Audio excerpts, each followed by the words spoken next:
Leitura comentada do livro Um Curso em Milagres comigo, Luciana. Capítulo 2: A separação e a expiação. Seção 6: Medo e conflito. Ficar com medo parece ser involuntário, algo além do seu próprio controle. Entretanto, eu já disse que só os atos construtivos devem ser involuntários. Meu controle pode se encarregar de todas as coisas que não têm importância, enquanto minha orientação pode dirigir tudo o que tem importância se você escolher assim. O medo não pode ser controlado por mim, mas pode ser autocontrolado. Olha que lindo isso que ele traz para gente. O medo é uma condição, é uma emoção que deve ser controlada por nós mesmos, por cada um de nós. Até porque, segundo Um Curso em Milagres, o medo é uma criação mental, é uma ilusão, uma distorção da nossa mente que criou isso.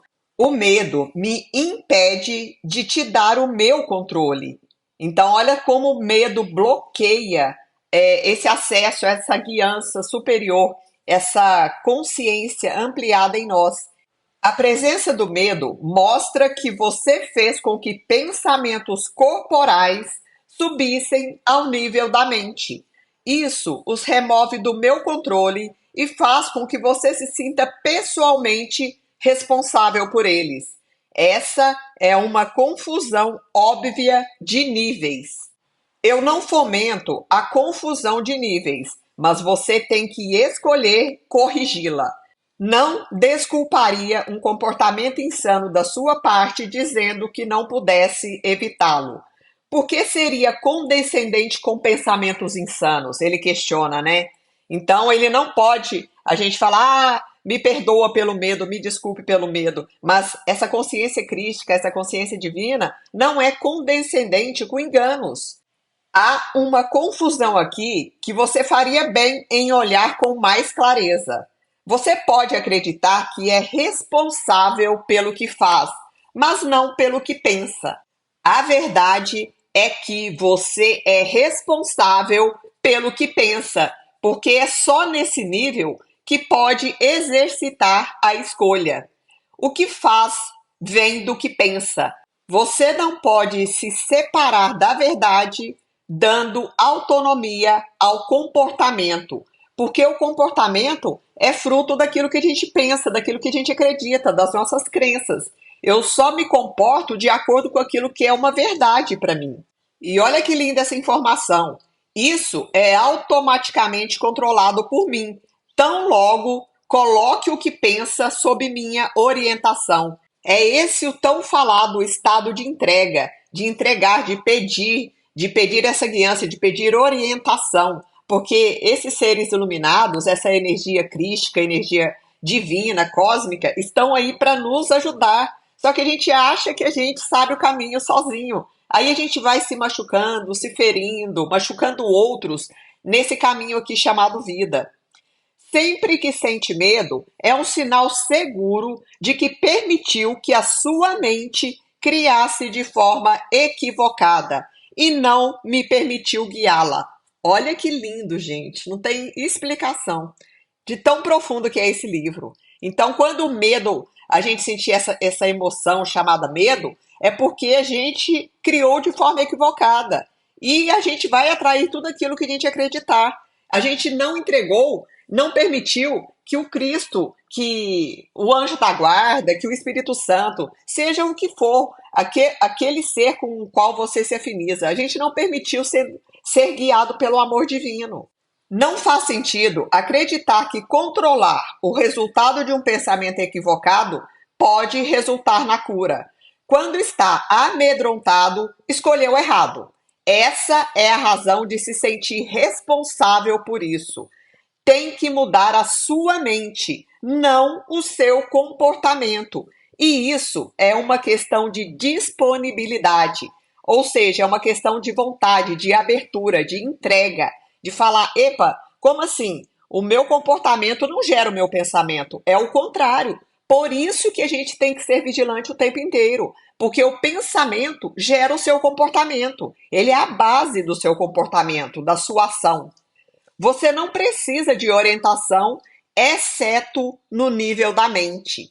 Por quê? Porque é nesse nível que as mudanças ocorrem, que a gente pode fazer todas as transformações internas e externas, porque quando eu mudo internamente, eu mudo literalmente todo o meu contexto existencial. A mudança nada significa ao nível dos sintomas, onde não pode funcionar. A correção do medo é sua responsabilidade. Quando pede a liberação do medo, está deduzindo que não é. Olha que lindo! Quando a gente, em oração, ou refletindo, ou em meditação, pede para ser liberado do medo, para ter mais coragem, para conseguir realizar aquilo que é um desejo do nosso coração, a gente está deduzindo que o medo não é uma responsabilidade nossa de eliminar. E sim, a gente quer entregar esse medo, ou seja, quer que esse plano espiritual faça aquele trabalho que nos cabe aqui, que é individual e que cada um tem que fazer por si mesmo. Deveria pedir, em vez disso, ajuda nas condições que trouxeram o medo. Essas condições sempre envolvem uma disponibilidade para estar separado. Nesse nível, pode evitar isso. Você é por demais tolerante em relação às divagações da mente e condescendente com passividade às criações equivocadas da sua mente. O resultado particular não importa, mas o erro fundamental sim. A correção é sempre a mesma. Antes de escolher fazer qualquer coisa, pergunta a mim se a tua escolha está de acordo com a minha. Se está seguro disso, não haverá medo. O medo é sempre um sinal de tensão, surgindo todas as vezes em que o que você quer conflita com o que você faz. Essa situação surge de duas maneiras. Primeiro, pode escolher fazer coisas conflitantes de forma simultânea ou sucessiva. Isso produz um comportamento conflitante que te é intolerável, porque a parte da mente que quer fazer uma outra coisa é ultrajada. Segundo, pode comportar-se como pensa que deveria, mas sem querer inteiramente fazê-lo. Isso produz um comportamento consistente, mas acarreta grande tensão.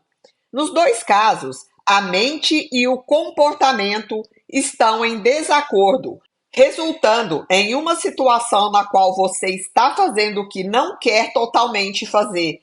Isso faz surgir um senso de coerção que usualmente produz fúria, e a projeção está propensa a vir em seguida. Então, quando a gente faz algo que não é um desejo genuíno do nosso coração, seja para agradar outra pessoa, ou para ser reconhecido, ou para ser valorizado, ou para ser amado, porque isso inclui as nossas carências emocionais, né? O que vai acontecer? A gente intrinsecamente vai gerar uma fúria interior, mesmo que leve, sutil e que a gente não perceba. Mas, em seguida, a projeção virá, ou seja, aquilo que me incomodou vai ser projetado externamente, através de uma situação, de uma pessoa, de um relacionamento conturbado, porque eu usurpei o meu ser, a minha essência divina. E isso vai ser projetado sim, mas não como forma de punição, de castigo, de sorte ou azar. Não, é para que a gente se cure e passe a ouvir cada vez mais a sua intuição, que é genuína do seu coração. Isso é validar o seu próprio ser. Sempre que há medo, é porque ainda não escolheu em sua mente. Portanto, a sua mente está dividida e o seu comportamento inevitavelmente vem a ser errático. A correção ao nível do comportamento pode deslocar o erro do primeiro para o segundo tipo, mas não obliterará o medo. Obliterar, né? Não vai fazer desaparecer, não vai apagar nem eliminar o medo. Então a correção nunca vai ocorrer se eu pensar que é no nível do meu comportamento. Ah, eu tenho que mudar a forma como eu ajo. Não, tem que mudar a forma como você pensa. É possível alcançar um estado no qual traz a tua mente para a minha orientação sem esforço consciente, mas isso implica em uma disponibilidade que ainda não desenvolveu. Esse é o verdadeiro estado de entrega e de aceitação. O Espírito Santo não pode pedir mais do que aquilo que você está disposto a fazer. A força para fazer vem da tua decisão não dividida, ou seja, vem da sua vontade. Vontade em querer se tornar um ser humano melhor, vontade em fazer o seu trabalho interno, em evoluir, em querer sair realmente desse sofrimento. E eu não quero dizer que o sofrimento vai ser exterminado da sua vida, mas a sua compreensão em relação àquilo que chegar, que é um sofrimento, vai ser muito mais elevada e vai fazer com que você passe mais suavemente por questões de sofrimento. E olha que lindo que ele traz aqui. Não há tensão em fazer a vontade de Deus, tão logo reconheça que ela também é a sua vontade. Então, sempre que houver qualquer tipo de tensão, de desconforto, de conflito emocional, é porque a gente não está fazendo a vontade superior. A gente está tentando conduzir a nós mesmos pela vida, achando que a gente sabe exatamente o caminho. A lição aqui é bastante simples, mas particularmente propensa a não ser vista. Portanto, vou repeti-la, urgindo para que você ouça, urgindo, insistindo, solicitando insistentemente que você ouça. Apenas a sua mente pode produzir medo.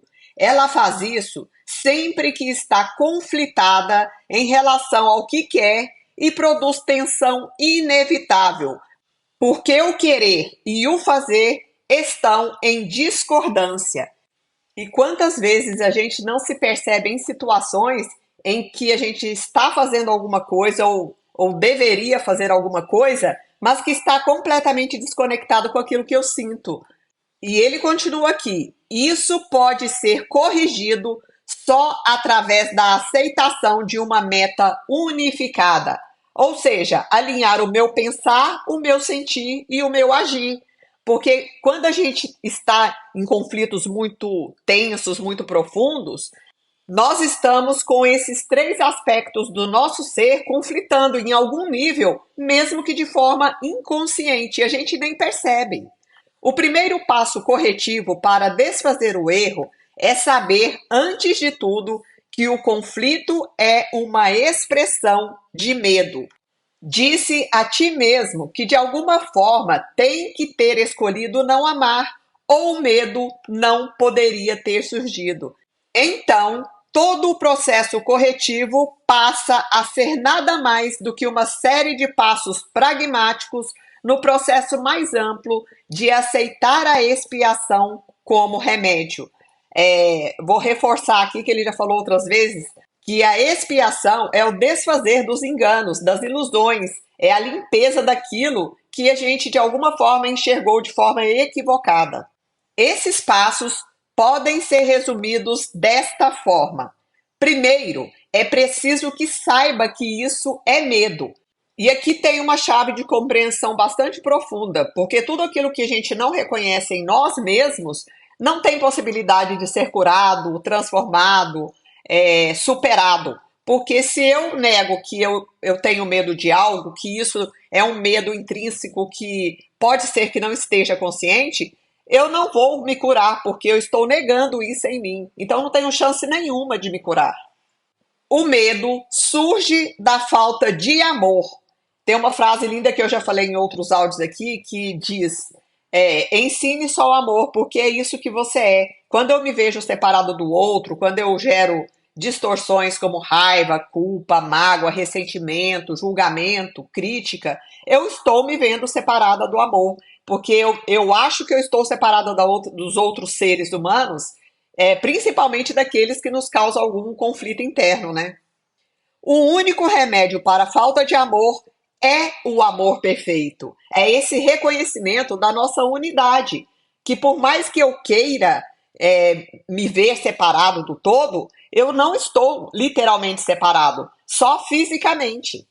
O amor perfeito é a expiação, e a expiação é esse veículo de cura, porque é através da expiação de espiar algo, de experimentar algo, é que eu crio a possibilidade da cura.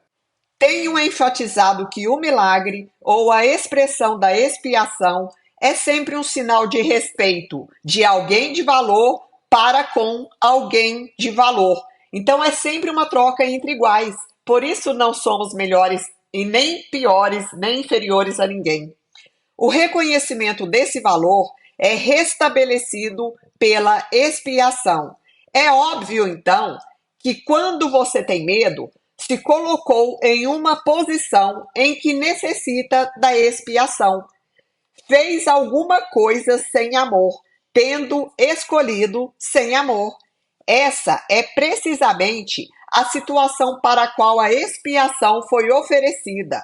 Como havia necessidade do remédio, ele foi restabelecido. Enquanto reconhece apenas a necessidade do remédio, continuará amedrontado. Contudo, assim que aceita o remédio, aboliu o medo. É desse modo que ocorre a verdadeira cura. Por isso a gente tem que reconhecer as nossas distorções, as nossas emoções conturbadas, aquilo que nos incomoda, para que seja possível curar. Simples assim. Todos experimentam medo. No entanto, seria preciso um pequeno pensamento certo para reconhecerem por que o medo ocorre. Poucos apreciam o poder real da mente e ninguém permanece plenamente ciente dele o tempo todo. Porém, se espera te poupar do medo, existem certas coisas que tem que reconhecer e reconhecer plenamente. A mente é muito poderosa e nunca perde a sua força criativa. Ela nunca dorme. A cada instante está criando. É duro reconhecer que o pensamento e a crença se combinam em uma onda de poder que pode literalmente mover montanhas. Então, todas as vezes que eu estiver ali, mesmo que eu ache que o meu pensamento, ninguém está vendo, ninguém está ouvindo, aquele pensamento de inveja que eu tenho em relação ao outro, ou de crítica em relação a mim mesmo, por mais que aparentemente eu verbalize para outros que não, que isso, eu estou pleno de auto-amor, eu sou muito satisfeita comigo mesmo. Mas aí você olha para o seu cabelo, você critica, você olha para o seu nariz, você olha para o seu joelho, e isso acontece constantemente com todos nós. Eu mesma estive nesse lugar durante muitos anos de autocrítica. E ele traz isso aqui de forma consistente. É difícil reconhecer que que o nosso próprio pensamento e a nossa crença estão se combinando numa onda de poder. Uma onda de poder que pode mover montanhas, literalmente. Por quê? Porque vai atrair para mim todas as situações que eu não reconheço em mim.